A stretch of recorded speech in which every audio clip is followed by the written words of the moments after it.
1969 was certainly an offensive year for the Alabama Crimson Tide. This is Bama whipping Southern Mississippi 63-14. It was a Tide team that would average 33 points a game during the season. Alabama coach Bear Bryant had a sophomore running back from Birmingham named Johnny Musso. He would pace the Tide in rushing with 516 yards on his way to a career total of more than 2,700 yards on the ground. It was passing, though, that accounted for most of the Bama offense. A strong-arm junior, Scott Hunter, would throw the ball for 2,188 yards in 1969. That's second best in Bama history. Hunter had a couple of Mississippi-born receivers, George Raniger and David Bailey. Bailey led the 69 Tide with 56 catches for 781 yards. Raniger would average more than 20 yards every time he caught the football. On the first Saturday of October, the Tide would run into the Ole Miss Rebels, led by one of the Southeastern Conference's all-time great quarterbacks, Archie Manning. He racked up more than 1,800 yards in total offense in 1968, and through just 2 games in '69, Archie had already passed for 191 yards and run for 154.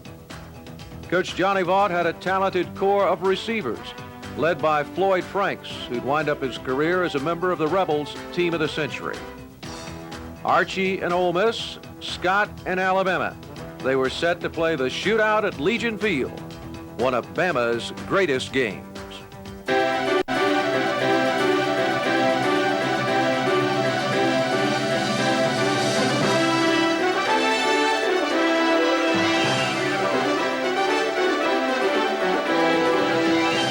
The Alabama Sports Network and the Paul W. Bryant Museum present Bama's great.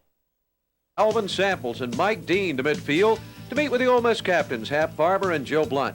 We have an 8:35 kickoff here at Legion Field. ABC TV's doing the game. Network brass don't want to do anything to disrupt their top show, Lawrence Welk. Alabama wins the toss, elects to receive. Ole Miss will defend the north goal. Here's King to kick it off for the Rebels. This one goes all the way to Bubba Sawyer at the goal line. He heads upfield, and Sawyer makes it out to the 23.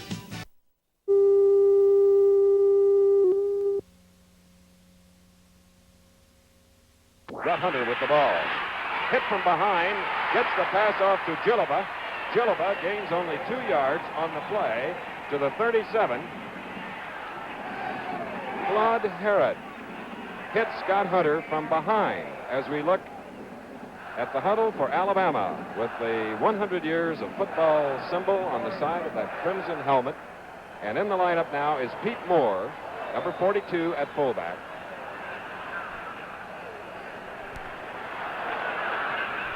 So now Bear Bryant has 2 fullbacks, Moore and Gillaba, 42 and 32. And now it's a 3rd down and 9. Hunter.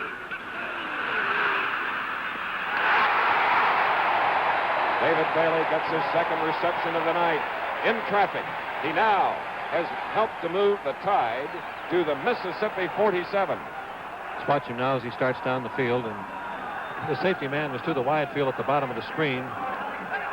You can see him as he turns on the inside hook pattern. He's well covered, but the ball was so accurately thrown that there was no way of containing Bailey on the play. Hunter completing 75% of his passes going into this game is now 3 for 3 with a 1st and 10 at the Mississippi 47. And power runner Gillaba, number 32, gets deeper into Ole Miss territory. His forward progress was stopped at about the 41.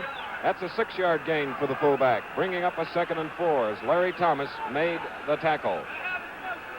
Mississippi changing their defense from the 5-2 to the 4-4. They prefer to be in the 5-2 if they expect to run, the 4-4 when they expect to pass. All right, Bud. Hunter Husband is a split end to the near side. The flanker is Raniger, 88. Good defensive play on Johnny Musso. Mississippi's number 70, Buzz Morrow, and 78, Claude Herod, make the stop.